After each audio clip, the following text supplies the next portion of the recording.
to walk about with his head erect دین ایک انسان میں خود ہی اور سیلف کانفیڈنس پیدا کرتا ہے، جبکہ مذہب جو ہے وہ انسان کو اسٹرگل سے بھاگنے کا وہ مطلب سبق ٹھیک ہے یار لکھی گئی چیز جنت جہنم لکھا گیا جہاں جانا تم کو کیا کرنا شروع تقدیر کی طرف جو ہوگا وہ ہوگا، ٹھیک ہے، جبکہ دین کیا کہتا ہے، نہیں دین انکریج کرتا ہے اسٹرگل کرنے سے، اور وہ کہتا ہے کہ آپ جو ہو اپنا سیلف ریسپیکٹ اور کانفیڈنس مینٹین کرتے ہیں۔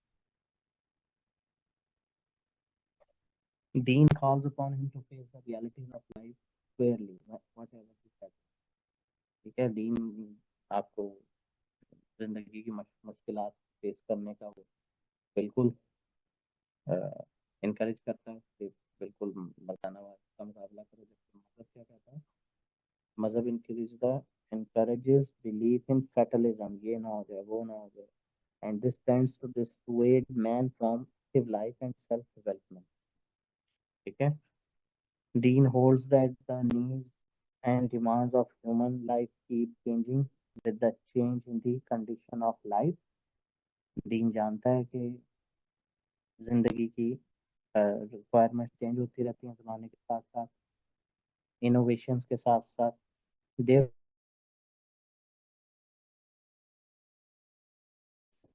امیٹیبل چاند کے علاوہ جو باقی چیزیں وہ چیزیں جو قرآن میں بتا دی گئی ہیں وہ آج تک سے ویسی کی ویسی ہیں، آج بھی کوئی جرم ہی ہے، اس کو ڈیکرمنلائز نہیں کیا گیا، آج بھی شراب نوشی زنا قتل یہ سارے کے سارے جرم ہی ہیں جو کہ قرآن میں بتائے گئے ہیں، یہی 5 جرائم جو تھے یہ ضیاء الحق نے اپنے 1979 کے حدود آرڈیننس میں بھی انہی 5 کرائمز کو کرمنلائز کیا، ٹھیک ہے، تو دین کا کہنے کا کیا مطلب ہے کہ سوائے اللہ تعالیٰ کے بتائے ہوئے چند قوانین کے علاوہ جو کہ انچینجیبل ہے، باقی چیزوں کی ہمیں اجازت دی گئی ہے کہ ہم ود ان حدود میں رہتے ہوئے اللہ تعالیٰ کی بتائی ہوئی ہم ماڈرن لیجسلیشن کر سکتے ہیں، جس ہم نے اتحاد والے ٹاپک میں پڑھی تھی، جبکہ مذہب جو ہوتا ہے وہ ریجڈ ہوتا ہے، مذہب ڈیناؤنسز ایوری تھنگ نیو، ٹھیک ہے، آئین نو سے ڈرنا طرز کوہن پہ آنا، یہ مذہب کی یہ وہ ہوتی ہے مزاج، آئین نو سے ڈرنا طرز کوہن پہ آنا، منزل یہی کٹھن ہے قوموں کی زندگی، ٹھیک ہے، ہر چیز کو وہ بدعت قرار دے گا، ہر چیز کو وہ حرام قرار دے گا، آل انوویشن کو سن قرار دے گا، مذہب جو ہے وہ تنگ نظر ہوتا ہے، یہ آپ ان دونوں میں فرق یہ سمجھ لیں کہ جیسے ایک جو کسی چھوٹی سی گلی کی مسجد کا کوئی ان پڑھ بندہ جس کو امامت بائی چانس مل گئی، وہ اس کو ہم مذہبی کہہ سکتے ہیں کہ وہ مذہب اسلام کا، اور اس کے کمپیریزن میں ہم جو بڑے بڑے ہمارے مولانا مودودی ہیں، جاوید غامدی ہے یا ذاکر نائک ہے، ان کو ہم کہیں گے کہ یہ دین اسلام کی اصل سمجھ میں، ٹھیک ہے، تو یہ ہے ہمارا، تو یہ اس میں بہت زیادہ ڈیٹیل میں لکھا ہوا ہے، یہ وہ آپ سے یوزلی اتنا زیادہ پوچھتا نہیں ہے، یوزلی وہ آپ سے صرف اتنا ہی پوچھتا ہے جتنا میں نے آپ کو بتایا کہ مذہب جو ہے وہ صرف عبادات کا مجموعہ ہے، جبکہ دین جو ہے اس میں ساتھ ساتھ لا بھی شامل ہے، قانون بھی شامل ہے، ٹھیک ہے، اب یہ نیچے والے سارے کالمز آپ دیکھیں نا بیسیکلی، تو یہ کیا ہے، اس نے دین کی تعریفیں کی ہوئی کہا ہوا ہے، بس کوئی مختلف یوز آف وکیبلری ہے اور کچھ بھی نہیں، ٹھیک ہے، تو اس سے پریشان ہونے کی ضرورت نہیں ہے کہ دیکھیں اس میں کمپلیٹ کوڈ آف لائف کہہ دیا دین کو، اور اس کو صرف سیٹ آف بلیف کا مذہب کو، اچھا، میں آپ سے یہ کہہ رہا ہوں کہ اس میں اگر ہم دیکھیں نا تو اتنا ڈیٹیل میں وہ آپ سے پوچھتا بھی نہیں ہے، یہ بہت زیادہ ڈیٹیل میں لکھا ہوا ہے، ٹھیک ہے، وہ آپ سے صرف اتنا ہی پوچھتا ہے کہ مذہب کا آپ بتا دیتے ہیں کہ that is only set of عبادات، ٹھیک ہے، اور دین جو ہے وہ عبادات پلس وہ دین ہوتا ہے، بس وہ آپ سے ایکچولی اتنا ہی پوچھتا ہے، باقی آپ نیچے والا جتنا بھی کمپیریزن پڑھیں نا تو یہ جسٹ ایک یوز آف وکیبلری ہے جس کو کرتے ہوئے ہم نے دین کی بڑی زیادہ تعریفیں کی ہوئی ہیں کہ دین تو بہت زیادہ روشن خیال اور کھلا دماغ ہوتا ہے، جبکہ مذہب جو ہے وہ ایک پریکٹس والا اور تنگ دماغ والا ہوتا ہے، اور وہ صرف اپنی ذات کا سوچتا ہے اور اپنی عبادات کا اور اپنی آخرت کا اس سے پڑا ہوتا ہے، جبکہ دین والے کو پوری سوسائٹی کی بھلائی کا پڑا ہوتا ہے. ٹھیک ہے، it's just use of vocabulary کہ آپ دیکھتے جائیں کہ کمپلیٹ وے آف لائف یہاں ہم نے دین کو کہہ دیا، مذہب کو کہہ دیا کہ وہ جسٹ سیٹ آف بلیفس چند شاید کا مجموعہ ہے. دین اللہ کی طرف سے آتا ہے، مذہب مین میڈ بھی ہو جاتا ہے. دین جو ہے وہ صرف اسلام کے لیے یوز کرتے ہیں، مذہب ہم باقی ان کے لیے بھی یوز کر لیتے ہیں. لفظ دین کا مطلب سبمشن ہے اور مذہب کا مطلب تو بائنڈ ہے. دین جو ہے اتنے سارے افیئرس میں ڈیل کرتا ہے، private, public, social, political, economical, material, spiritual, جبکہ مذہب جو ہے وہ صرف اور صرف انڈیویجولز اس میں ڈیل کرتا ہے. دین آل امبریسنگ ہوتا ہے، مذہب آل امبریسنگ نہیں ہوتا. ٹھیک ہے، دین کا مقصد یہ ہے کہ sovereignty of Allah in religious as well as روزمرہ کے کاموں میں بھی. ٹھیک ہے، اور مذہب کا ایسا کوئی گول نہیں ہے، مذہب صرف ورشپ میں ہی لگا رہتا ہے. اور دین ہم صرف اور صرف مونوتھیسٹ یعنی یکتا پرست یعنی اللہ کو ایک ماننے والا ہی ہوتا ہے، جبکہ مذہب جو ہے وہ مونوتھیسٹ بھی ہوتا ہے، پولیتھیسٹ بھی ہوتا ہے. ٹھیک ہے، اسی طرح دین کا مقصد ہے، باقاعدہ ایک گول ہے جس کو اچیو کرنا ہے کہ بھی پوری دنیا میں ڈیوائن سوشل جو ہے وہ سوشل جسٹس کا ڈیوائن سسٹم جو ہے وہ امپلیمنٹ ہو جائے. مذہب کا ایسا کوئی گول نہیں ہے، مذہب بس کافی ہے کہ بھائی میری نجات ہو جائے، باقی سب جان چھاڑ دیں. ٹھیک ہے، اور بس یہی صرف یوز آف ووکیبلری ہے کہ دین کا ایم یہ ہے کہ ویلفیئر ہو سکتی. دین آپ کو ایکٹیو رکھتا ہے، بندے کو اس کو گول ہوتا ہے دیندار بندے کے پاس. دین از ریشنل ہے، ریڈیکل ہے، جبکہ مذہب ریشنل ریڈیکل نہیں ہے. وہ نئے سے نئے آئیڈلس کریٹ کرتا ہے اور ان کو ان کے اس میں رسومات میں لگا رہتا ہے. ٹھیک ہے، اور یہ سارا دین اور اس کا مذہب کا فرق ہے. مینلی جو بھی ڈفرینسز ہیں نا ان کے، وہ یوز آف ووکیبلری ہی ہے، اس کو آپ دیکھ لیجیے. ٹھیک ہے، اور جو چیز سمجھنا ہے وہ پوچھ لیجیے. اچھا، اب یہ اہم ٹاپک ہے زیادہ، پروفٹ ایز اے ٹیچر. ٹھیک ہے، اور یہ ہمارا تقریباً لاسٹ ٹاپک ہے، اور اس کے بعد بھی اگر آپ کو کوئی ٹاپک پڑھنا ہو تو آپ مجھے بتا دیجیے گا، اس کے لیے ہم اسپیشل لیکچر بھی ارینج کر لیں گے، کوئی مسئلہ نہیں ہے. ٹائم سیٹ کر کے باقی اسٹوڈنٹس سے ہم انشاءاللہ اس کو ارینج کر لیں گے. اور ایک اسٹوڈنٹ نے مجھے کہا تھا کہ اسلام فوبیا پہ نوٹس بتائیں، وہ بھی میں انشاءاللہ گروپ میں شیئر کر دوں گا. اچھا جی، تو پروفٹ صلی اللہ علیہ وسلم. اچھا، نبی پاک سے متعلق، نبی پاک کی سیرت سے متعلق جتنے بھی سوال ہیں کہ ان کا ہم جو سٹارٹ کریں وہ ہم ایکسائز کریں گے. کیا اے لوگوں کے نبی پاک کی ذات میں اسوہ حسنہ یعنی بیسٹ ایگزامپل موجود ہے. ٹھیک ہے، وہ چاہے آپ سے ایز اے ٹیچر پوچھے، ایز اے رولر پوچھے، ایز اے نبی پاک صلی اللہ علیہ وسلم کی ذات سے متعلق کوئی بھی سوال آئے گا، اس کے شروع میں یہ آیت سیٹ ہوتی ہے کہ اسوہ حسنہ ہے. ٹھیک ہے، نبی پاک کی ذات میں ہر چیز کی بیسٹ ایگزامپل موجود ہے. اچھا، سب سے پہلے ہم یہ آیت لکھ دیں گے، اس کے بعد یہ حدیث پاک ہے کیونکہ اب یہ ٹیچر سے متعلق آ رہا ہے نا. تو نبی پاک صلی اللہ علیہ وسلم نے فرمایا کہ مجھے معلم بنا کر بھیجا گیا، مجھے سختی کرنے والا، تنگی پیدا کرنے والا بنا کر نہیں بھیجا گیا. صحیح مسلم کی حدیث نمبر 1470. جب نبی پاک نے خود ہی اپنے آپ کو ٹیچر کہہ دیا تو اب ہم دیکھتے ہیں یہ ہمارا ٹاپک کیا ہے. In Islam, there is only one teacher who has laid down the groundwork for the spiritual education of mankind. By the grace of Allah Almighty, Prophet sallallahu alaihi wasallam, an unlettered man. ٹھیک ہے، unlettered man،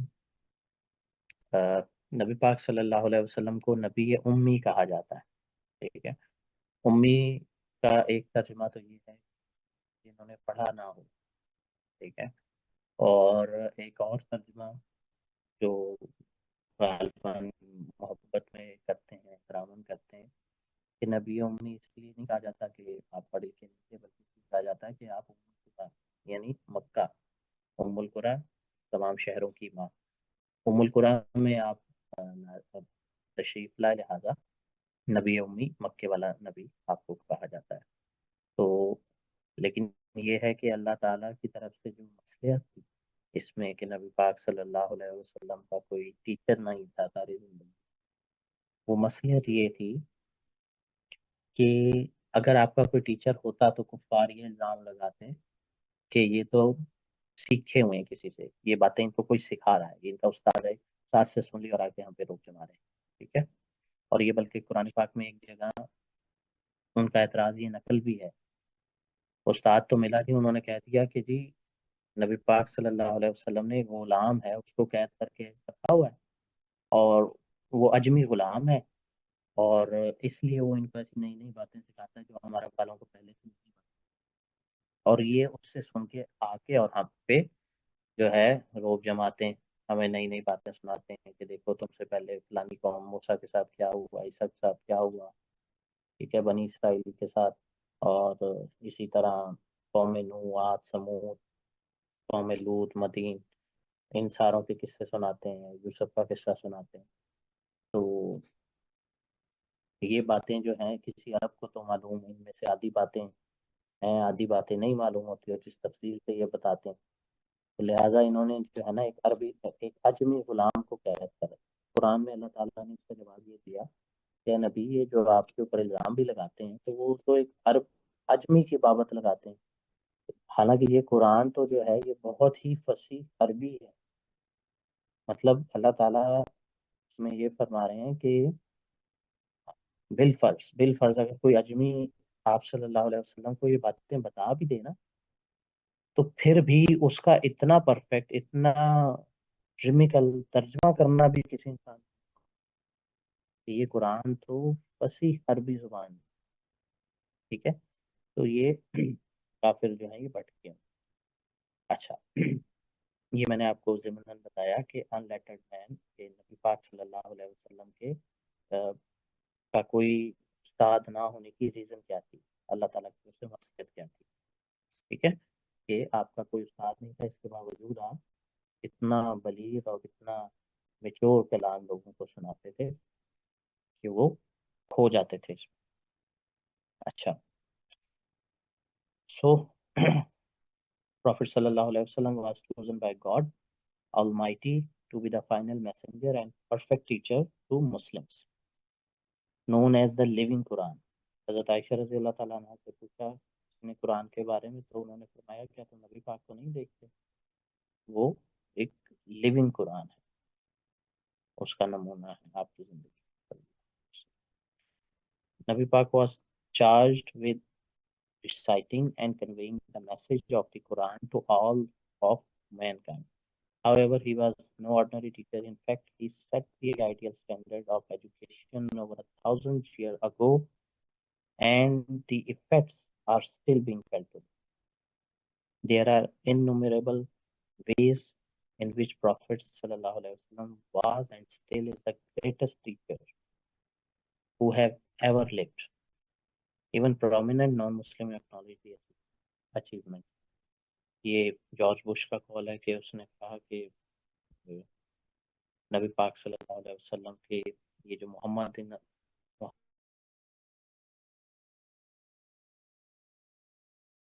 اس میں ہم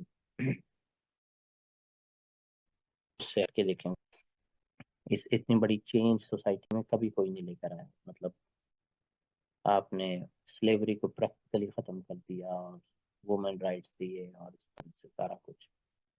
اچھا، his role in Medina was completely different, where the prophet became the acknowledged leader. اچھا، نبی پاک کی ذات کو اس میں ہنسنا، یہ جو سب سے اوپر ٹاپ پہ ہم نے آیت پڑھی کیوں کہتے ہیں کہ آپ دیکھیں کہ اس میں بندے کے لیے ہماری مدد، اس میں آپ کی زندگی ایز اے ٹیچر، ایز بھی ہیں،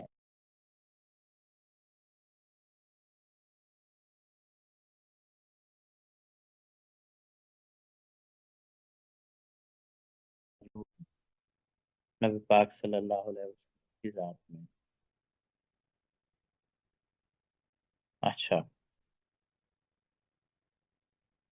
مدینہ ہجرت کرنے کے بعد آپ وہاں کے، مکہ میں تو آپ صرف ایک پریچنگ ہی کرتے تھے، مدینہ میں آپ نے انتظامی معاملات بھی دیکھنے تھے، تو وہاں پر آپ نے مساجد بنائی اور مساجد کو لرننگ سینٹر بنایا، اور نبی پاک صلی اللہ علیہ وسلم ہر روز تعلیم فرمایا کرتے تھے صحابہ کرام کی، اور ایون ہر نماز کے بعد. In the course of time number of schools یعنی مساجد وہ بڑھتا گیا، اور ایک بڑا آپ نے ریلیجیس اینڈ سیکولر کریکولم نبی پاک صلی اللہ علیہ وسلم نے ڈیولپ کیا، اور آپ نے ایکسپرٹ ٹیچرز تیار کیے اپنے صحابہ کرام کو تاکہ پھر ان کو ان کی ڈیوٹیز لگا دیں. آپ فزیکل ایجوکیشن پہ بھی زور دیتے تھے. یہ حضرت جابر سے مروی روایت ہے کہ نبی پاک صلی اللہ علیہ وسلم نے فرمایا کہ اپنی وائف کو ٹائم دینے کے علاوہ جو مطلب انسان کے ٹائم کا بہترین مصرف یہ ہے کہ یا تو وہ اللہ کی عبادت کر رہا ہو، اس سے تو بہتر کوئی کام نہیں. اگر وہ یہ نہیں کر رہا تو اپنی وائف کو ٹائم دے، وہ بھی نہیں کر رہا تو پھر یہ تین مصرفیں ہوں گی جو وہ اس کے ٹائم کا بہترین بدل. وہ کیا ہے؟ آرچری، تیر اندازی، ہارس مین شپ، اور سوئمنگ. ٹھیک ہے، یہ تین اس کے بہترین مصرف ہیں. اچھا تو یعنی کہ آپ کا فزیکل ایجوکیشن پر بھی آپ نے اپنے صحابہ کرام پہ فزیکل ایجوکیشن پر بھی توجہ دی.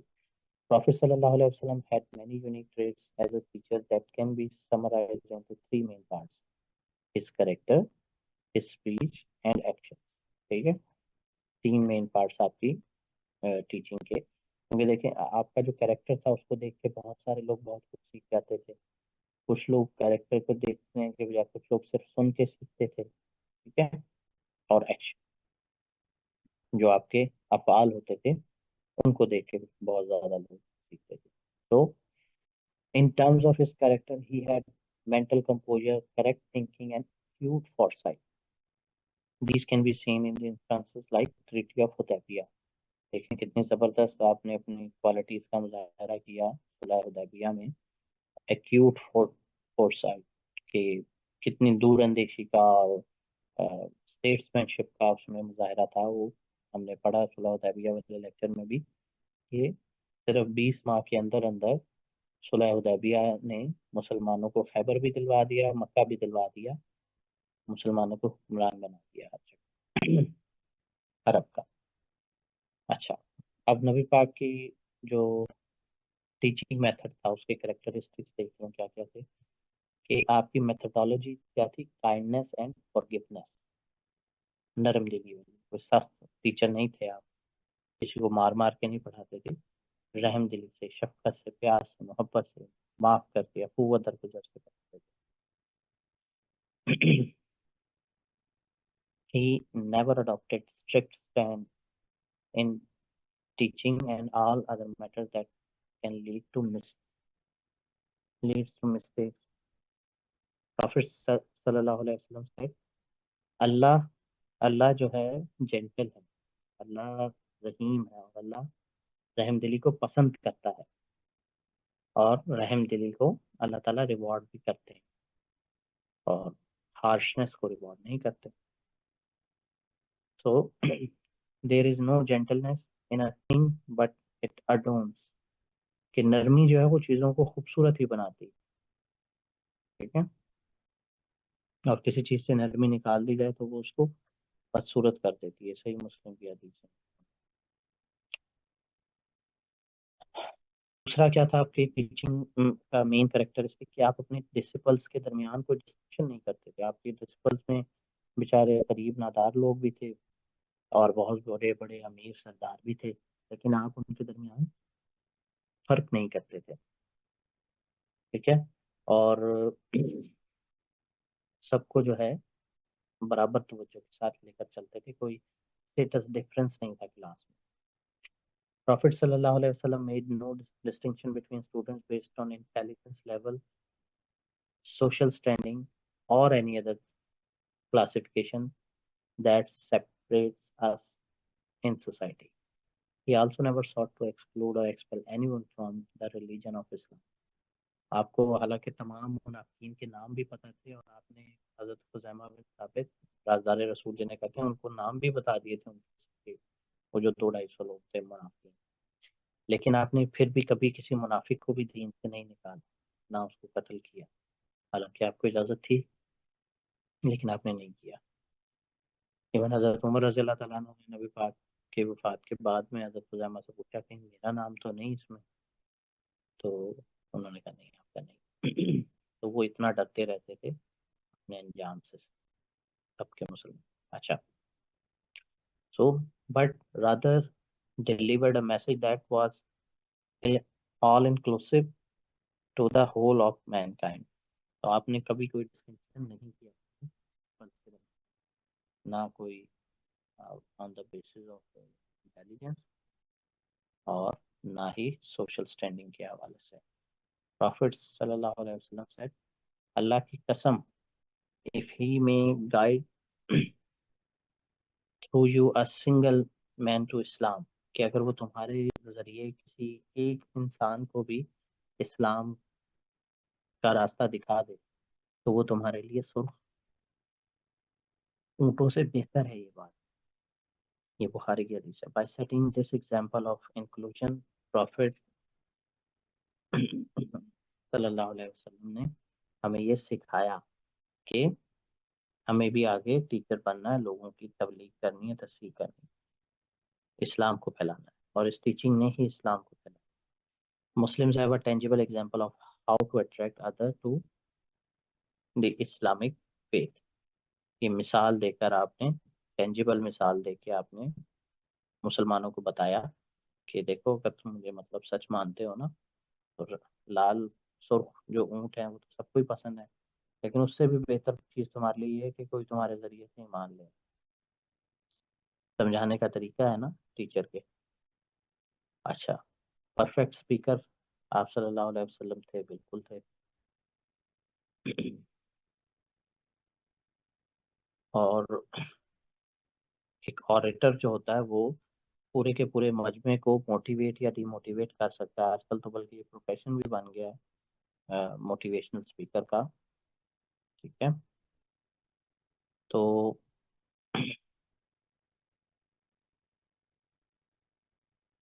ہم میں سب کو زندگی میں کوئی ایسے اسپیکر سے پالا پڑتا ہے جو یا تو بہت اونچا بولتے ہیں، بہت تیز بولتے ہیں، یا بہت سلو بولتے ہیں، مطلب ان کی بات سمجھ نہیں آتی۔ جیسے آج ہمارے لیکچر میں بھی بلکہ 3 بار ہو چکا ہے کہ آپ کو شکایت ہو رہی ہے، آواز صحیح نہیں آ رہی، لیکن نبی پاک صلی اللہ علیہ وسلم پرفیکٹ اسپیکر تھے۔ آپ کو پتا تھا کہ آواز کا والیوم کیا ہونا چاہیے، لفظوں کی ادائیگی کی سپیڈ کیا ہونی چاہیے، سامنے جو بیٹھا ہوا ہے اس کا کیا مینٹل کیلیبر ہے، اس کو کن الفاظ کے چناؤ اور کن مثالوں کے ساتھ سمجھایا جائے گا تو اس کو سمجھ آئے گا، ٹھیک ہے۔ Even today the rapid pace in which most educators speak, آج کل کے ایجوکیٹرز تو بہت تیز تیز بولتے ہیں، اور اس میں جیسے نیوز کاسٹرز کی طرح، اور اس کو بڑا کمال بھی سمجھتے ہیں کہ جی واہ جی واہ ہم بغیر رکے بولتے ہیں۔ تو مقصد اپنی زبان کی تیزی دکھانا نہیں ہوتا، مقصد ہوتا ہے کہ آپ کے لسنرز کو بات سمجھ آئے، تب آپ ایک اچھے اسپیکر۔ تو نبی پاک صلی اللہ علیہ وسلم ایک ایسے ہی اچھے اسپیکر تھے کہ آپ ٹھہر ٹھہر کے بولتے تھے، اہم باتوں کو 3 بار رپیٹ بھی کرتے تھے۔ حضرت عائشہ رضی اللہ تعالیٰ عنہ فرماتی ہیں کہ نبی پاک صلی اللہ علیہ وسلم اتنا اس طرح سے بات کرتے تھے کہ اگر کوئی چاہتا تو اپنی انگلیوں پر ان کے الفاظ گن سکتا تھا، ٹھیک ہے۔ سو being a perfect speaker, he knew the perfect speed of speech اور volume بھی۔ Prophet also would repeat his words thrice، اہم باتوں کو 3 بار ریپیٹ بھی کرتے تھے، اور یہ صحابہ کرام کو یہ چیز مدد کرتی تھی قرآن یاد کرنے میں۔ The perfection of Prophet's speech was intentional as a means to really drive the message home to each one of his students through repetition۔ تو آپ کا مقصد یہ ہوتا تھا کہ ہر جو لسنر ہے، جو میرا ہر اسٹوڈنٹ ہے، وہ اپنے گھر ایک میری تعلیم لے کر جائے. ٹھیک ہے، آپ اس لیے ان کو ٹھہر ٹھہر کے ریپیٹ کر کر کے اور مثالیں دے دے کے چیز اتنی ازبر یاد کروا دیتے تھے کہ وہ جب گھر جائے تو وہ صحیح طرح سے میسج کنوے کر سکے. لیونگ بائی ایگزامپل تھے آپ. مثلاً آپ اگر لوگوں کو سچ بولنے کا کہتے تھے تو پہلے آپ نے خود سچ بول کے دکھایا. ٹھیک ہے، یا سادگی کا حکم دیتے تو پہلے خود سے سادگی اختیار کر کے دکھائی. تو لوگ جو ہوتے ہیں وہ کہتے ہیں نا پکچر اسپیکس 1000 words. تو جو ظاہری چیز ہوتی ہے، جو نظر آنے والی چیز ہوتی ہے، وہ الفاظ سے 1000 گنا زیادہ اثر رکھتی ہے. تو لیونگ بائی ایگزامپل تھے نبی پاک صلی اللہ علیہ وسلم. اور یہ سب سے اوپر ہم نے ٹاپ پہ جو آیت پڑھی کہ نبی پاک کی ذات تمہارے لیے اسوہ حسنہ ہے، تو وہ ہیں. اور اسی لیے آپ کا لقب تھا صادق اور امین. ٹھیک ہے، اردو میں وہ کہتے ہیں نا اوروں کو نصیحت اور خود میاں فصیحت. تو ایسے ٹیچر کو کوئی سیریسلی نہیں لیتا جو کہ صرف دوسروں کو ہی نصیحتیں کرتا رہے، خود سے عمل نہ کرے. تو نبی پاک صلی اللہ علیہ وسلم ایسا کچھ بھی نہیں کہتے تھے جو خود سے کرتے نہ ہو. بلکہ قرآن میں ایک آیت بھی ہے لما تقولون ما لا تفعلون، تم ایسی بات کہتے کیوں جو کرتے نہیں. تو نبی پاک صلی اللہ علیہ وسلم جو بھی حکم دیتے تھے پہلے اسے خود پر امپلیمنٹ کرتے تھے. He often lectured to his companions about the oneness of Almighty. اللہ کی وحدانیت کا وہ ذکر دیتے ہیں تو خود سب سے بڑھ کر اللہ کو ایک مانتے ہیں. اور Islamic way of life adopt کرنے کا کہتے ہیں اور آخرت سے خبردار رہنے کا کہتے ہیں، تو خود اپنی زندگی پر یہ چیز پہلے لاگو کرتے ہیں. In every aspect of his life, Prophet sallallahu alaihi wasallam was an exemplar and practiced what he preached. This made it easy for his companion to see up close and personal how to live their lives in accordance with Quran and Sunnah. اسی لیے قرآن میں اللہ تعالیٰ نے انہیں اسوہ حسنہ قرار دیا. اگر نبی پاک نے خود سے ایک عملی طور پہ اچھی زندگی گزار کے نمونہ بن کے ایک ایگزامپل بن کے نہ دکھایا ہوتا تو it would had a derogatory effect on the level of trust that he had developed with his companions. ٹھیک ہے، اور یہ اللہ تعالیٰ کی طرف سے ایک انسان کو رسول بنا کر بھیجنے کے پیچھے مصلیحت بھی یہی ہے. مثلاً کفار ایک اعتراض یہ بھی لگاتے تھے کہ اللہ تعالیٰ نے کوئی فرشتہ کیوں نہیں بھیجا رسول بنا کے، ہم جیسے انسان کو ہی کیوں بھیج دیا. تو اس کا ایک جواب یہ بھی تھا کہ اگر کوئی فرشتہ آ جاتا نبی بن کے، رسول بن کے، تو تم کہتے کہ بھائی اب اس کو ہم کیسے فالو کریں، یہ تو فرشتہ ہے، یہ اس کو تو نہ بیوی ہے نہ بچے ہیں، اس کو کیا پتا کہ روزی روٹی بھی کمانی ہوتی ہے، یہ تو جنگ میں بھی جہاد کرنے بھی چل پڑے گا، یہ اس کو کیا پتا کہ بھائی جان چلی جاتی ہے. ٹھیک ہے، تو یہ فرشتہ ہے، یہ انسان ہوتا تو اس کو لگتا پتا.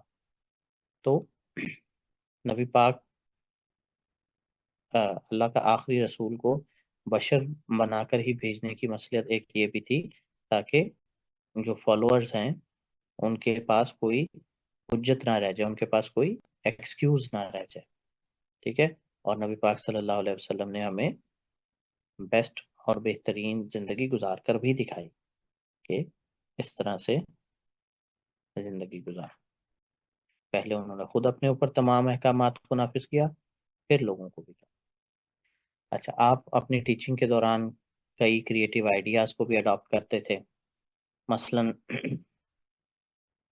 جو بدر کے قیدی تھے ان کو جو فدیہ نہیں دے سکتے تھے، آپ نے کریٹیو آئیڈیا اڈاپٹ کیا کہ اچھا چلو یہ مسلمانوں کو پڑھنا لکھنا سکھا دیں، 10 مسلمانوں کو. یہ ایک اڈلٹ ایجوکیشن پروگرام تھا، ارلیسٹ اڈلٹ ایجوکیشن پروگرام، ورنہ بڑوں کو پڑھانے کا رواج نہیں تھا. تو یہ کریٹیو آئیڈیا تھا. یہ اور بات ہے بعد میں اس پر وہی میں ڈانٹ بھی آ گئی کہ ان کو چھوڑنا نہیں تھا، ان کو تو مارنا تھا. خیر، لیکن آپ نے کریٹیو آئیڈیا تو اپنایا کہ اچھا یہ چلو اب جو فدیہ بھی نہیں دے سکتا تو اس کو بلا وجہ مارنے کا بھی کیا فائدہ. وہ آپ ظاہر رحمت اللہ عالمین ہے، تو اس کو ذمہ داری لگائی کہ چلو مسلمانوں کو پڑھنا لکھنا سکھاؤ. اچھا، اس کے علاوہ دوسرا کریٹیو ان کی کریٹیوٹی کا کیا ایگزامپل ہے؟ دوسری ایگزامپل یہ ہے کہ جو عرب میں پہلے سے جو پرووربس، ٹریڈیشنل پرووربس رائج تھیں، ٹریڈیشنل پرووربس کا یہ ہوتا ہے کہ وہ ہر کہاوتیں نا ہر بندے کو ازبر ہوتی ہیں، اس سے ان کا مطلب بھی پتا ہوتا ہے، اور ایک بڑی بات ایک دو لفظوں میں سمجھا کنوے ہو جاتی ہے، اور یہ ان پڑھ لوگوں کو بھی زبانی یاد ہوتی ہیں کہاوتیں اور ان کا مطلب۔ تو آپ کا دوسرا کریٹیو آئیڈیا کیا تھا کہ آپ نے ان کہاوتوں کو بالکل آل ٹوگیدر نگیٹ نہیں کیا، نہیں کیا، ان میں تھوڑا سا ماڈیفائی کر دیا۔ مثلا عرب میں کہاوت ہے کہ اونٹ چھوڑ دو اور خدا پہ تقوی رکھو، آپ نے اس کو ٹوٹلی اڈاپٹ نہیں کیا کیونکہ یہ illogical تھی۔ آپ نے کہا کہ اونٹ کا گھٹنا باندھو، ٹائی دا کیمل، اور اس کے بعد اللہ کے سپورٹ چھوڑو، ٹھیک ہے؟ تو تھوڑا سا آپ نے ماڈیفکیشن کیا، پہلے کیا تھی کہ بس اونٹ کو چھوڑ دو، اللہ پہ بھروسہ رکھو، آپ نے کہا نہیں، پہلے عقل سے کام لو اور اس کے بعد اللہ پر بھروسہ رکھو۔ تو ماڈیفائی دی ٹریڈیشنل پرووربس، تھوڑی سی سلائٹ چینجنگ کے ساتھ۔ اچھا، some of his companions were specially assigned the task of writing the revelations which the Prophet ﷺ recited, and thus made it available to the entire humanity later. He made the mosque Medina، Masjid Nabawi میں آپ نے ایک stage سا، ایک چبوترا سا بنوایا ہوا تھا، اور اس پر وہ مسلمان رہتے تھے اصحاب صفہ جن کو کہتے ہیں، جو کہ بالکل بہت زیادہ پور تھے۔ تو ان کو پھر نبی پاک کے ساتھ رہنے کا زیادہ ٹائم بھی ملا، ان کے پاس بزنس وغیرہ کچھ کرنے کے لیے تھا نہیں، تو وہ ان کو ہر کلاس اٹینڈ کرنے کا موقع ملا، لہذا اور وہ آپ کے ایز اے باڈی گارڈ بھی کام کرتے تھے۔ تو اب یہ جو بورڈنگ اسکولنگ ہو رہی ہے، مطلب وہ فل ٹائم ہے ہی وہاں پہ اسکول میں موجود، آپ ان کو کہہ لیں کہ بورڈنگ والے اسٹوڈنٹس ہیں وہ۔ تو یہ بھی ایک کریٹیو آئیڈیا تھا کہ ٹھیک ہے بھائی، تم مسجد میں ہی رہو اور ہر نماز کے بعد سیکھتے رہو۔ اس کے علاوہ آپ نے خواتین کو بھی انکریج کیا نالج حاصل کرنے کے لیے، ٹھیک ہے؟ تو یہ سارے کریٹیو آئیڈیاز ہیں۔ سب سے پہلا ارلیسٹ ایڈلٹ ایجوکیشن پروگرام، وہ جو بدر کے قیدیوں کو کہا، اس کے بعد آپ نے جو آلریڈی رائج عرب کی پرووربس تھیں جن کے ساتھ کانسیپٹ کلیئر تھا عرب کے عام بدو کا بھی، آپ نے اسی کو یوز کرتے تھوڑی سی چینجنگ کے ساتھ آپ نے انہی کو رائج کر دیا۔ اسی طرح آپ نے یہ بورڈنگ والے اسٹوڈنٹس اصحاب صفہ، یہ بھی ایک آپ کا کریٹیو آئیڈیا تھا، اور خواتین کو بھی علم حاصل کرنا چاہیے، یہ بھی ایک کریٹیو آئیڈیا تھا۔ ودنس کہ آپ نے نا ریئلائز کر لیا کہ میرا جو مشن ہے اس کو اچیو کرنے کے لیے جو سب سے بہترین ٹول ہے وہ یہ ٹیچنگ ہی ہے، وہ یہ تبلیغ ہی ہے۔ آپ نے یہ چیز ریئلائز کر لی، ورنہ شروع میں تو آتا ہوگا نا کہ پہلے کوئی بھی بندہ جس نے اپنا گول اچیو کرنا، وہ سوچتا ہوگا کہ میں بہت زیادہ پیسے کما لوں گا اور پھر میں پیسوں سے اپنا گول اچیو کر لوں، یا میں پہلے کوئی بہت بڑی فوج بنا لوں اور پھر اس سے اپنا مقصد اچیو کر لوں، کوئی حکومت بنا لوں، کوئی اس طرح کر لوں۔ نہیں، آپ نے یہ ریئلائز کر لیا کہ میرا جو ٹول ہے، میرا ہتھیار جو ہے وہ ٹیچنگ ہے، ٹھیک ہے؟ اور اس ٹیچنگ کے تھرو ہی میں، ایجوکیشن کے تھرو ہی اپنے مشن کو اچیو کر سکتا ہوں۔ اور وہ کہتے ہیں نا دیا سے دیا جلانا، تو میں لوگوں کو، جن لوگوں کو کنونس کرتا جاؤں گا ان کو آگے اپنا ٹیچر بناتا رہوں گا، صحابہ کرام کو، اور اس طرح سے ملٹی فولڈ ہو جائے گی ہماری ایفیشنسی، ٹھیک ہے؟ So he felt that the right tool to fulfill his mission was education. Thereafter, he started teaching the masses in different places, adopting various strategies. He taught in a variety of settings such as private homes، لوگوں کے گھروں میں بھی آپ نے تبلیغ کی، ہلکس میں، اوپن سپیسز میں، کعبہ میں جب تک مکہ میں تھے، اور مسجد میں مدینہ میں آنے کے بعد، while riding in the desert، ریگستانوں میں سفر کرتے، قبرستانوں میں، ایون بازاروں میں۔ عرب میں 3 مشہور بازار لگتے تھے پہلے حج کے موقع پہ بھی۔ So he was able to engage his companions and the public by his effective teaching methodologies and psychological approaches، ٹھیک ہے؟ تو آپ اپنے لسنرز کو اپنے ساتھ انگیج کرنے میں، ڈائلاگ میں آپ کو ایکسپرٹیز تھی. آپ کا جو سٹائل بڑا ورسٹائل تھا، اور اس میں یہ ساری چیزیں جو تھی شامل تھی. مثلاً ایک جو افیکٹو ٹیچر ہوتا ہے اس کے سٹائل میں ہیومر بھی ہونا چاہیے، کریٹیوٹی، ناولٹی، سبسٹانس، یہ سارا کچھ ہونا چاہیے. اور نبی پاک صلی اللہ علیہ وسلم کی جو لینگویج پر کمانڈ تھی نا، دیٹ واز ایکسٹراڈنری. قبیلہ سعد بن بکر، یہ جنہوں نے آپ کی رضاعت کی تھی حضرت حلیمہ سعدیہ، ان کا قبیلہ پورے عرب میں نا اپنے فصیح اللسانی کی وجہ سے، یعنی اپنی لینگویج کی وجہ سے، چیسٹی آف دیئر لینگویج کی وجہ سے مشہور تھا. تو نبی پاک صلی اللہ علیہ وسلم نے ایک دفعہ خود فرمایا کہ میں پورے عرب کا موسٹ ایلوکوینٹ پرسن ہوں. ٹھیک ہے، قاضی ایاز نے اس کو کوٹ کیا ہے کہ نبی پاک صلی اللہ علیہ وسلم خود اپنے آپ کو عرب کا فصیح اللسان ترین شخص کہتے تھے. تو he use to lecture regularly to his companions.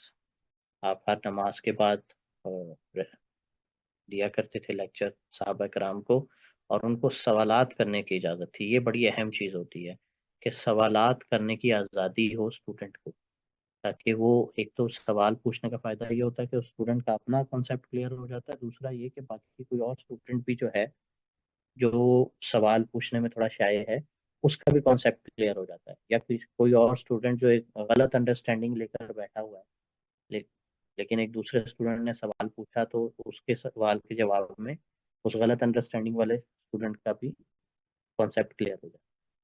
تو لہٰذا آپ انکریج کرتے تھے کہ سوال پوچھے جو بھی اسٹوڈنٹ پوچھنا چاہے.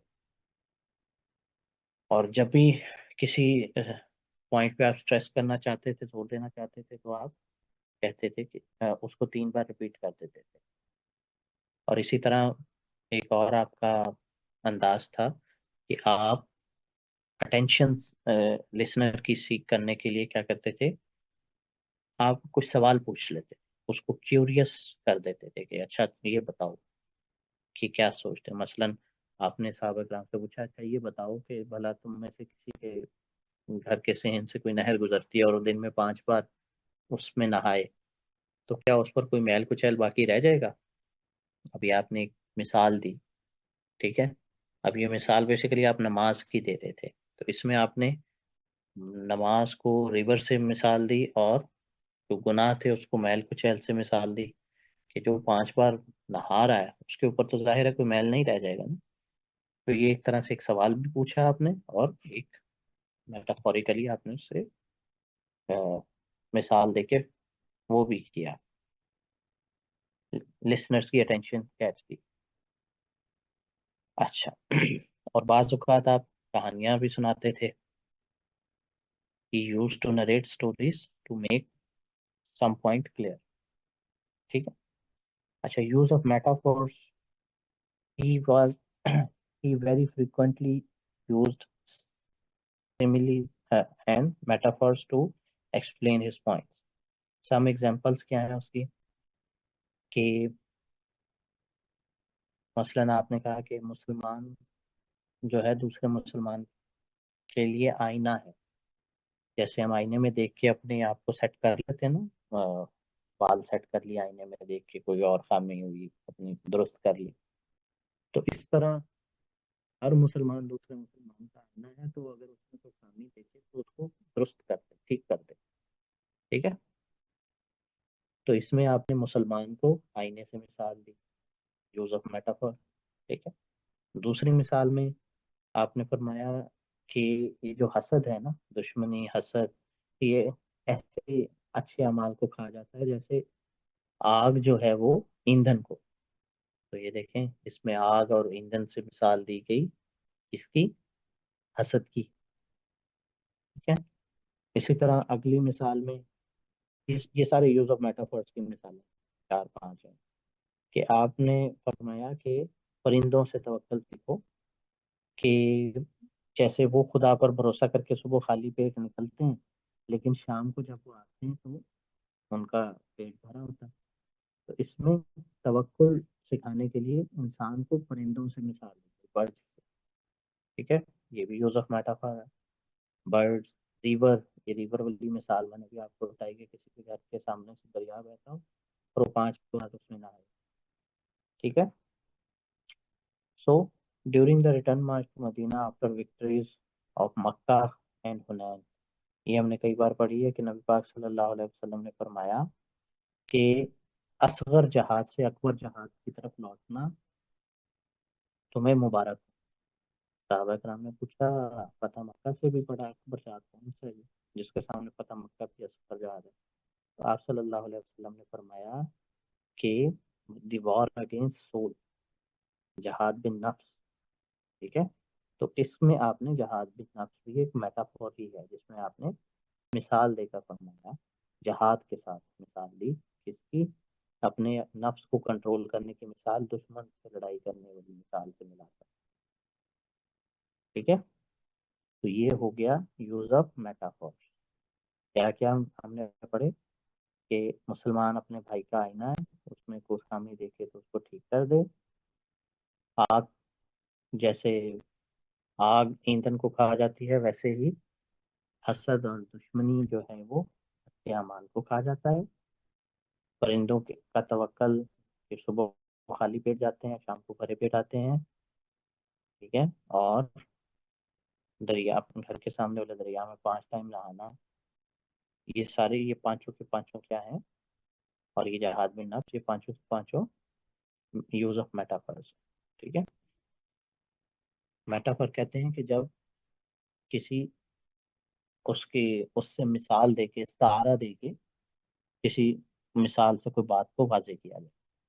اچھا، سینس آف ہیومر نبی پاک صلی اللہ علیہ وسلم کا بڑا اچھا تھا، لیکن آپ ایک تو یہ کبھی کہکا بھی نہیں لگاتے تھے، مطلب کہ جسٹ اسمائل. لیکن وہ ایک بالکل ایک بے ساختہ کہکا جو ہوتا ہے وہ نہیں لگاتے تھے، مطلب ایک گریسفل بندے کو جیسے مسکرانا چاہیے ویسے مسکراتے تھے. اور آپ کبھی مذاق میں بھی جھوٹ نہیں بولتے. ٹھیک ہے. سو اس کی چند ایک مثالیں ہیں یہاں پہ کہ آپ اپنے صحابہ کرام کے ساتھ مذاق بھی کرتے تھے لیکن ہمیشہ سچ بولتے تھے مذاق میں. سو انہوں نے، صحابہ کرام نے نبی پاک کو دیکھا تھا. as they saw the prophet, their leader and teacher, occasionally doing so, there are many delightful reports about the jokes exchanged between the prophet and his companions. انس بن مالک رضی اللہ تعالیٰ عنہ فرماتے ہیں کہ ایک دفعہ ایک بوڑھی عورت آئی اور آ کے اس نے جنت کے لیے آپ سے دعا کروائی. تو آپ صلی اللہ علیہ وسلم نے فرمایا کوئی بڑھیا جنت میں نہیں جائے. اور یہ سن کے وہ رونے لگی. آپ نے فرمایا کوئی بڑھیا جنت میں نہیں جائے گی بلکہ وہ دوبارہ سے جوان ہو کر پھر جنت میں جائے. تو بیسیکلی آپ نے اس کے ساتھ تھوڑا سا مذاق کیا تھا، لیکن مذاق میں بھی آپ نے جھوٹ نہیں بولا، آپ نے سچ ہی بولا کہ بھائی بڑھیا تو نہیں جائے گی جنت، تم ینگ ہو کے پھر جاؤ گے. اسی طرح ایک بار ایک بندہ آیا بدوم صحابی، آ کے اس نے کہا کہ مجھے اونٹ دے دیں. آپ نے فرمایا ہم تمہیں اونٹنی کا بچہ دیں گے. تو وہ پریشان ہو گیا تھوڑا سا. تو آپ نے فرمایا کہ بھلا کوئی ایسا بھی اونٹ ہے جو اونٹنی کا بچہ نہ ہو؟ تمام اونٹ اونٹنی کے بچے ہی ہوتے ہیں چاہے وہ کتنے ہی بڑے ہوں. ٹھیک ہے. اچھا، موٹیویشنل ایکسپرٹائز آپ کی بہت زبردست، جو اس کی بڑی زبردست مثال جو ہے وہ غزوہ بدر ہے. غزوہ بدر میں کیسے آپ نے 313 کو موٹیویٹ کیا اور ان کو 1000 سے لڑوایا اور جتوایا. ٹھیک ہے. This trait explains the personal teaching efficiency of the Prophet sallallahu alaihi wasallam in motivating the companions to bring out the best in them in their behavior as well as in academics. For Prophet sallallahu alaihi wasallam, Quran was a powerful tool to motivate his companions. Obviously قرآن ہی آپ کا tool تھا، آپ انہیں بتاتے تھے کہ اب اللہ نے یہ بھیجی اب یہ بھیجی، اس طرح موٹیویٹ ان کو کرتے تھے. In the process of teaching and learning, the very first verse، سب سے پہلی جو آیت نازل ہوئی وہ کیا تھی کہ پڑھو. اقرا بسم ربک الذی خلق، اپنے رب کے نام سے پڑھو جس نے تمہیں پیدا کیا، نہ صرف تمہیں بلکہ خلق، تخلیق، ہر چیز تخلیق جس نے کی. ٹھیک. اور اس میں آگے آپ یہ پوری پڑھیں تو میں آپ کو آپ کے ایسے کے پیپر کے لیے بھی اس میں ایک ٹپ ہے اس آیت میں. خلق الانسان من علق، جس نے انسان کو ایک لیچ لائک بلڈ کلاٹ سے پیدا کیا.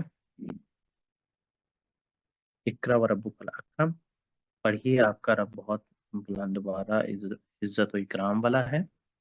الذی علم بالقلم، وہ اللہ جس نے قلم کے ذریعے سے علم دیا. تو یہ جو قلم کے ذریعے سے علم والی جو آیت ہے نا، یہ بڑی اہم ہے.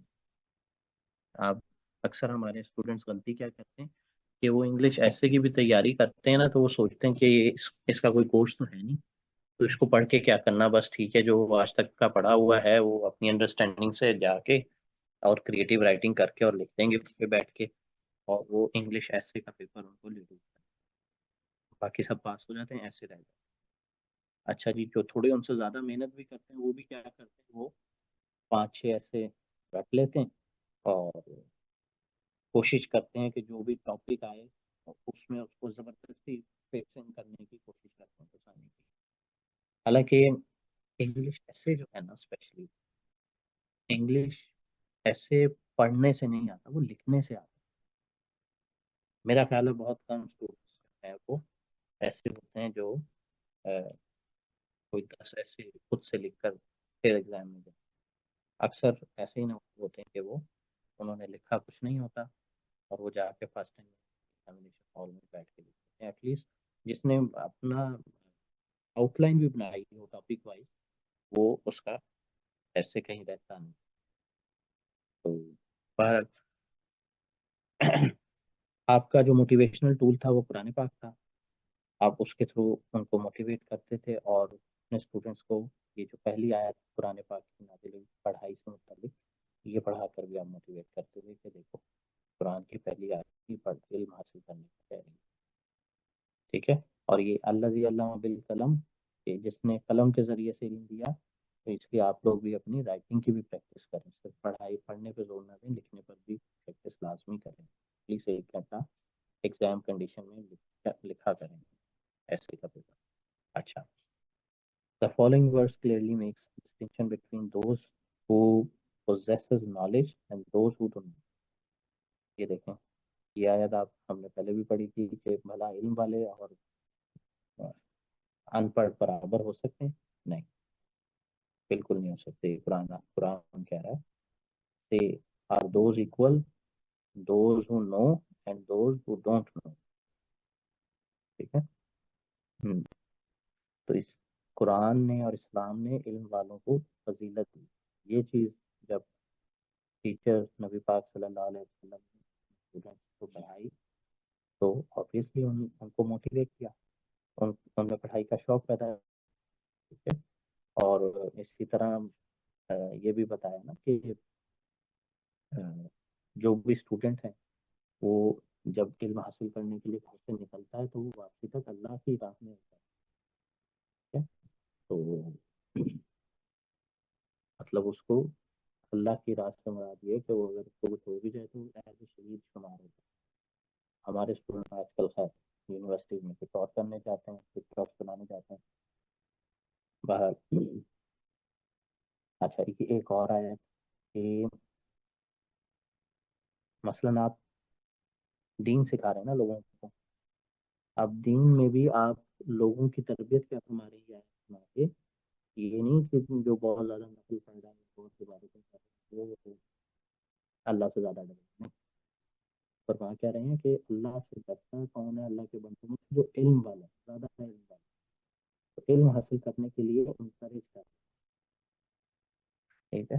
اور یہ ایسے ہی ہے بات کہ آپ جب کائنات کو پڑھتے ہیں تو آپ کو پتہ لگتا ہے کہ اس دنیا کی حیثیت ایک ذرے سے بھی کم ہے، اس سے لاکھوں کروڑوں گنا بڑی ہے. سیدھے کائنات میں اڑتے پھر ہیں تو آپ اللہ سے واقعی ڈر جاتے ہیں جب ناسا کے ریسرچز پڑھتے ہیں. اچھا، آپ کا ایک اور طریقہ یہ بھی تھا بینگ پرفیکٹ کہ آپ کسی اسٹوڈنٹ کو اسائنمنٹ دے دیتے تھے کہ اچھا چلو ابھی یہ تمہاری اسائنمنٹ ہے، چلو اس کو سالو کرو، اس کیس میں فیصلہ کرو کیا کرو. تو حضرت عمر بن العاص تھے، تو دو لوگ آ گئے لڑتے ہوئے، آپس میں جھگڑا کر رہے تھے. تو نبی پاک صلی اللہ علیہ وسلم نے حضرت عمر بن العاص سے فرمایا اقض بینہما، ان دونوں کے درمیان فیصلہ کریں. تو حضرت عمر بن العاص کا دل میں آپ کے ہوتے ہوئے میں کیسے فیصلہ کر سکتا ہوں؟ نبی پاک صلی اللہ علیہ وسلم نے فرمایا ہاں کرو، اور اگر تم نے صحیح فیصلہ کر لیا تو تمہارے لیے 10 نیکیاں. یہ دیکھیں میں نے آپ کو کل پرسوں بھی بتایا تھا نا سورسز آف اسلامک لا والے میں، کہ اگر مجتہد کوشش کرے اور وہ اس کا فیصلہ صحیح ہو تو اس کے لیے 10 نیکیاں. ایک جگہ یہ 10 نیکیاں، یہ ہے وہ جگہ جہاں 10 نیکیاں کا حکم. اور اگر اس کا فیصلہ غلط بھی ہو گیا تو چلو کوشش کرنے کی، جہد کرنے کی، اتحاد کرنے کی، جہد کرنے کی ایک نیکی تو اس کی پکی ہے. اگر اس کا فیصلہ غلط بھی ہوا تو ایک نیکی تو اس کی پکی ہے. ٹھیک ہے، تو یہاں پر یہ آیا ہے 10 نیکیاں صحیح فیصلہ کرنے پہ، اور صحیح فیصلہ نہ کرنے پہ ایک نیکی. اور وہاں ہم نے پڑھا تھا کہ صحیح فیصلہ کرنے پہ 2 نیکیاں اور غلط فیصلہ کرنے پہ ایک نیکی، کیونکہ اس نے کوشش تو کی. اچھا، تو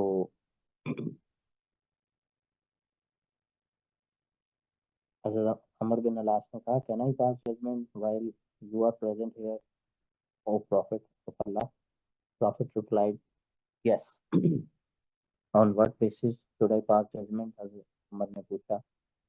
نبی پاک صلی اللہ علیہ وسلم نے فرمایا if you endeavor and you are correct, اگر تم اجتہاد کرو اور تم صحیح ہو, you will get rewarded tenfold. You will be rewarded tenfold. And if you endeavor and you are wrong in your judgment, you will be rewarded one reward. ٹھیک ہے، مسند احمد بن حنبل کی روایت ہے. ٹھیک ہے، تو آپ کیونکہ آگے سے آگے اپنے ڈسپلس کو، اپنے کمپینینس کو ایز اے ایکسپرٹ ٹیچر تیار کرتے تھے، ان کی تربیت فرماتے تھے، اس لیے یہ اسائنمنٹ بھی ان کو اسائن کرتے تھے. تو یہ بھی ایک ٹیچر کا رول ہوتا ہے کہ وہ اسٹوڈنٹ سے ذمہ داری کیا ان کی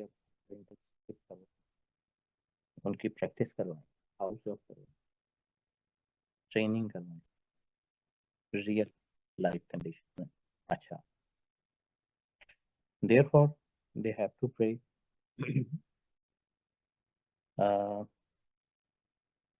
اچھا، یہ قرآن پاک میں آیت بھی آتی ہے، ربی زدنی علما، سارا پہ ہی آتی ہے. ٹھیک ہے، یہ دعا بھی آپ نے سکھائی ان کو کہ علم میں اضافے کی دعا کی. Though he himself was only unlettered man, the Prophet ﷺ taught his followers the importance of acquisition of knowledge and spread the same to others.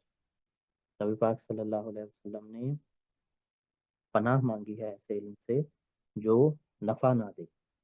ایسے علم سے پناہ مانگی ہے کہ اللہ ایسا علم ہی نہ دے اس سے فائدہ کوئی نہیں. ٹھیک ہے، ہمیں آج کل بہت سارے عالم بھی بیٹھے ہیں، عالم بھی عمل، جن کے پاس علم ہے لیکن اس کو آگے پہنچاتے نہیں ہیں کہ کوئی ہمیں فیس بک وغیرہ کہے گا، کوئی کچھ کہے گا، کچھ کہے گا.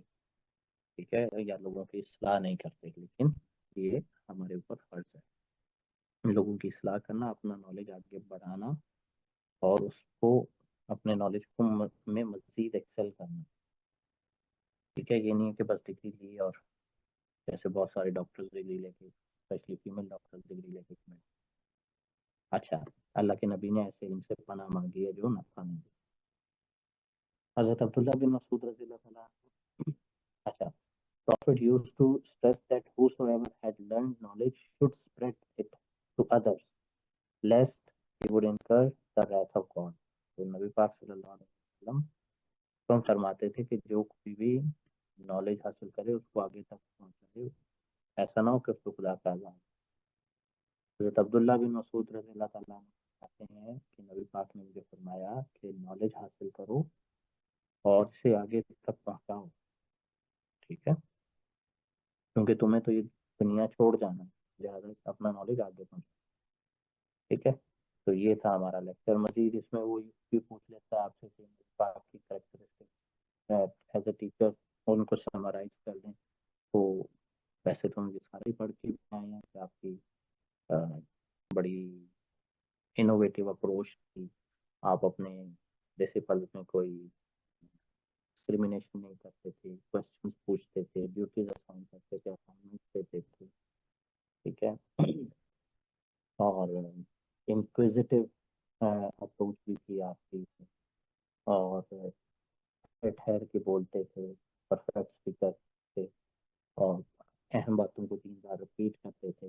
یہ ساری چیزوں کا ہم پڑھائیں. اس کے علاوہ ہم یہ بھی کر سکتے ہیں کہ پیشنس ایک ٹیچر میں بہت اہم ہوتا ہے, وہ آپ میں بہت تھا, ٹھیک ہے. He knew that learning takes time and he was always willing to answer questions and help them understand the material. Patience, kindness, understanding, enthusiasm, creativity, یہ سارے کے سارے مین کریکٹرسٹکس ہیں آپ کی ٹیچنگ کے. Prophet Muhammad sallallahu alaihi wasallam had 23 years to achieve his objectives and had the advantage of becoming Arabia's undisputed political leader in his lifetime. He was able to bring in the reforms which he invited. His teachings had a far-reaching effect after his death. He could successfully motivate people to spread fruitful learning in a society where education was not as much helpful to earn bread as it is today. دیکھیں نا, آج ہمارے پاس education حاصل کرنے کی motivation, بڑی motivation تو یہ بھی ہوتی ہے نا کہ جاب کریں گے, پیسے کما لیں گے. اس دور میں نبی پاک نے لوگوں کو علم حاصل کرنے کے لیے کیسے موٹیویٹ کیا, چیزیں ہوتی ہیں, کیونکہ اس دور میں تو لیبرر ورک ہی تھا, کوئی جاب تھی بھی تو وہ تو انسان کی جسمانی صلاحیت کا بھی تھی. اس دور میں کون سا کوئی اتنے بڑے بڑے اکاؤنٹس مینیجر ہوتے یا کوئی اور جابس تھے, کوئی کمپیوٹرس ہینڈل کرنے تھے یا سروسز تھیں کہ لوگ علم حاصل کرتے ہیں, وہ جابس حاصل کریں. تو اس کے باوجود آپ نے طلب العلم فریضۃ علی کل مسلم, کہ علم حاصل کرنا ہر مسلمان مرد اور عورت پر فرض ہے, یہ بات آپ نے لوگوں کو بتائی, سکھائی اپنے فالوورس کو, اور لوگوں کو موٹیویٹ کیا. تو یہ بڑی بات ہے, اور علم پھر پھیلا بھی مسلمانوں میں, اور اسی لیے مسلمانوں نے دنیا کو رول بھی کیا کہ لوگ پھر اپنے بچوں کو پڑھاتے تھے کہ نبی کا حکم ہے, دین کا حکم ہے. حالانکہ انہیں پتا تھا کہ اس پڑھائی سے ان کے بچوں کو کوئی جاب تو لگنی نہیں ہے, کچھ کمانے میں ان کو ہیلپ فل تو ہونا نہیں ہے. اس کے باوجود لوگ بچوں کی دیہڑیاں توڑ کے ان کو بجائے ساتھ کھیتوں میں کام کروانے کے ان کو مدرسوں میں بھیجتے تھے, بجائے اس کے کہ 8-10 سال کے بچے سے خود اپنے کام میں ہیلپ لینے کے ان کو پڑھاتے تھے. پھر مسلمان یہ سب کا سب نبی پاک صلی اللہ علیہ وسلم کی ایز اے موٹیویشنل ٹیچر آپ کی کامیابی تھی. So he employed a variety of methods to teach, established educational institutions and administrative systems, and provided guidelines to follow. His legacy brought in revolutionary changes in the world of education. Hence, the Prophet sallallahu alaihi wasallam can be deemed was a successful teacher in his own lifetime. ٹھیک ہے, یہ تھا جی ہمارا آج کا lecture, اور ہمارے ہو گئے ہیں تقریباً 30 ٹاپکس کور. ٹھیک ہے, اس کی لسٹ بھی میں آپ ابھی گروپ میں شیئر بھی کر دوں گا, اس میں دیکھ لیجئے گا, اگر کوئی مسنگ ہو تو مجھے بتا دیے گا. ٹھیک ہے, جو اگر آپ کو لگتا ہے مزید کوئی اور ٹاپک بھی پڑھنے والا ہو تو وہ بھی بتا دیے گا, اس کو پلان کر لیں گے. ٹھیک ہے, اور کوئی سوال ہو تو آپ پوچھ لیجیے.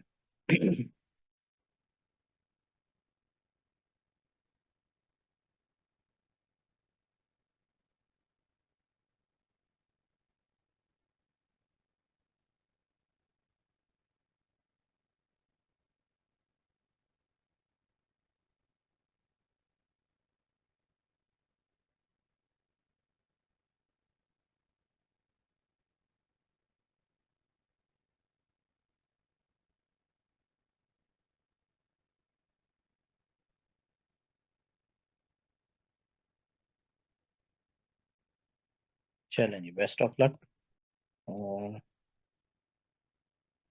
اوکے جی, بیسٹ آف لک, اللہ حافظ. مزید کوئی بھی سوال ہو, ایگزام نائٹ پہ بھی کوئی بھی سوال ہو you can ask any time. ٹھیک ہے، اور جو لیکچرز آپ کے مسنگ ہے وہ میں انشاءاللہ پورے کر دیتا ہوں. اللہ حافظ.